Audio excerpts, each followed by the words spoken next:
Assalamualaikum warahmatullahi wabarakatuh. Perkenalkan, nama saya Riyerdi Agustianto. Saya bekerja di perusahaan PIP Group, di mana PIP Group adalah perusahaan yang bergerak di bidang pembiayaan, khususnya di sepeda motor, di pinjaman dana maupun di elektronik. Nah, saya bekerja sebagai PIP Group.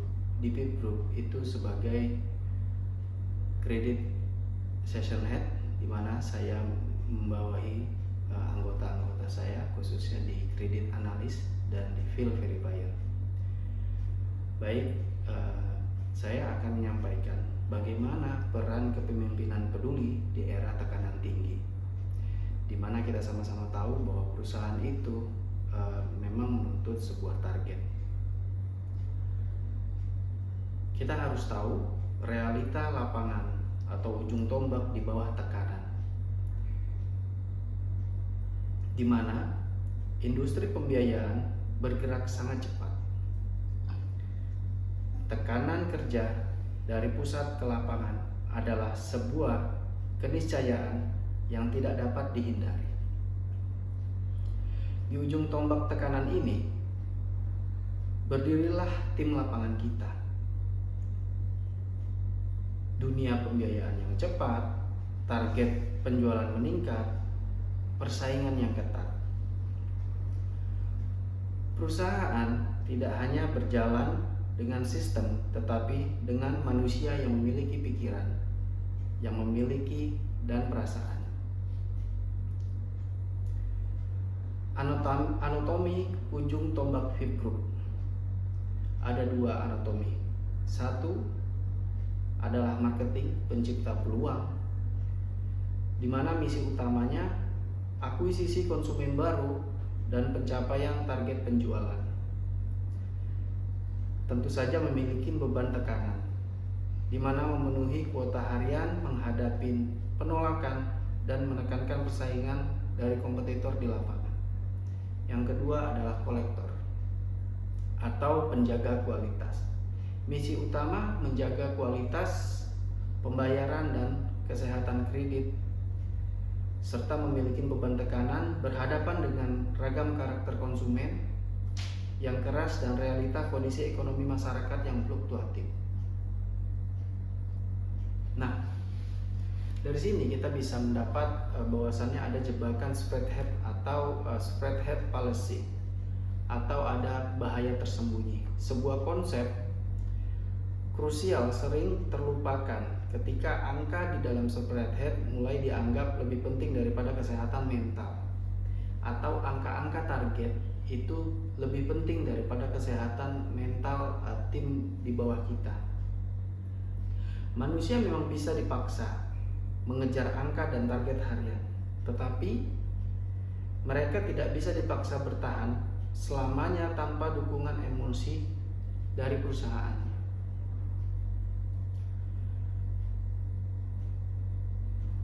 Maka bisa dibilang sesuatu yang terjadi memang kita harus melihat bahwa fenomena ini ibaratnya adalah seperti gunung es yang tinggi dan di bawahnya itu sering tidak kita lihat. Seperti yang kita lihat pada gambar di samping, kita bisa lihat fenomena gunung es di tim lapangan. Di sini terlihat performa permukaan. Kolektor terlihat baik-baik saja di lapangan. Marketing tetap tersenyum pada pelanggan. Namun di bawah gunung es tersebut kita bisa melihat yang tidak kita lihat, ada stres kerja harian, kelemahan mental, masalah pribadi dan keluarga, serta ketakutan gagal mencapai target. Pemimpin yang modern wajib memiliki empati untuk melihat jauh ke bawah permukaan ini. Menilai tim hanya dari apa yang terlihat di permukaan adalah sebuah risiko besar, sehingga sebagai tim atau sebagai pemimpin tim dibutuhkan sifat empati terhadap anggota-anggota kita. Kita bisa lihat di sini metrik diagnostik gaya kepemimpinan. Fokus utama hanya melihat pencapaian angka, tapi perlunya menyeimbangi pencapaian angka dengan keberlanjutan dan kesehatan tim. Lalu kita bisa lihat juga gaya evaluasi, selalu mencari kesalahan dan menjatuhkan mental. Pemimpin yang peduli itu harus memiliki evaluasi secara objektif dan aktif memberikan solusi.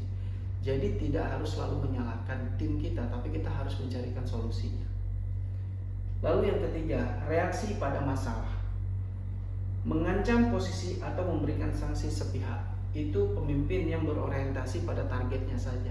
Tapi jika pemimpin yang memiliki empati dan pemimpin yang peduli harus memiliki menjadi pendengar yang baik dan memotivator bagi timnya. Jadi tidak hanya menuntut target, tapi kita sebagai motivator, kita mencari kelemahan, kita mencari solusi, kita mencarikan jalan keluar untuk tim-tim kita. 5 pilar praktis yang harus dimiliki oleh kepemimpinan yang peduli agar kinerja optimal dan loyalitas. Yang pertama, apresiasi, di mana apresiasi ini mengakui dan merayakan pencapaian tim sekecil apapun itu.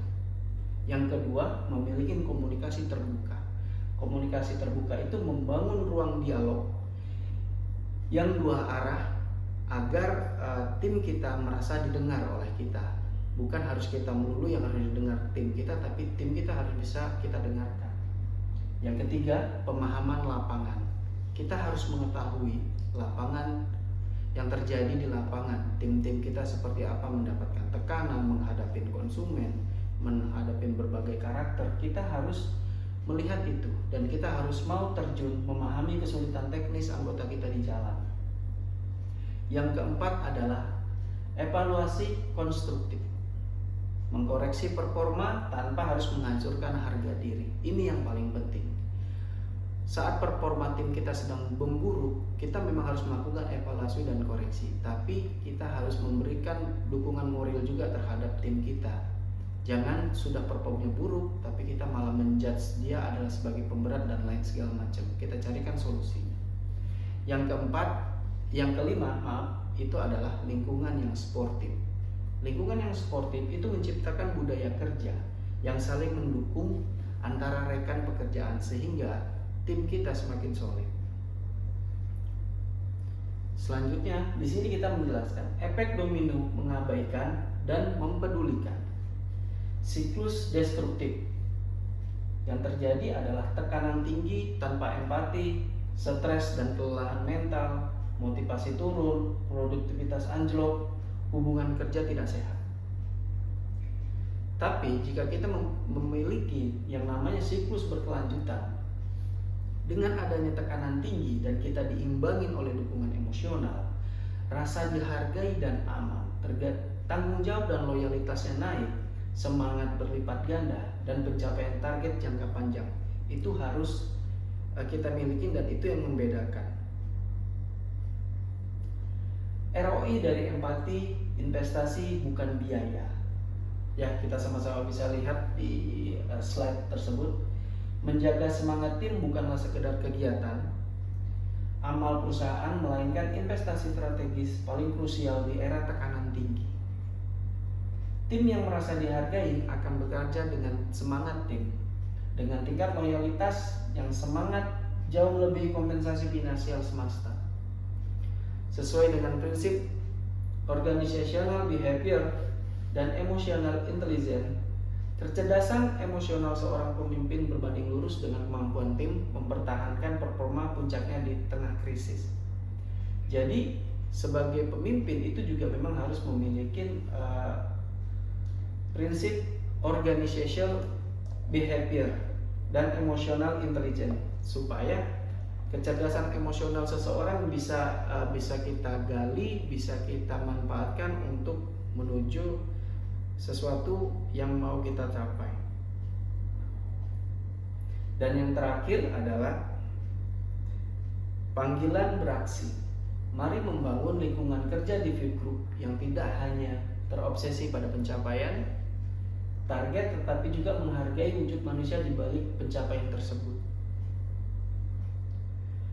Keberhasilan perusahaan akan jauh lebih bermakna dan bertahan lama apabila dicapai bersama tim yang sehat, kuat, dan saling mendukung.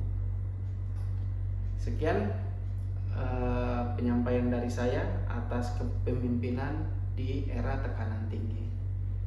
Saya ucapkan banyak terima kasih. Saya tutup. Wassalamualaikum warahmatullahi wabarakatuh.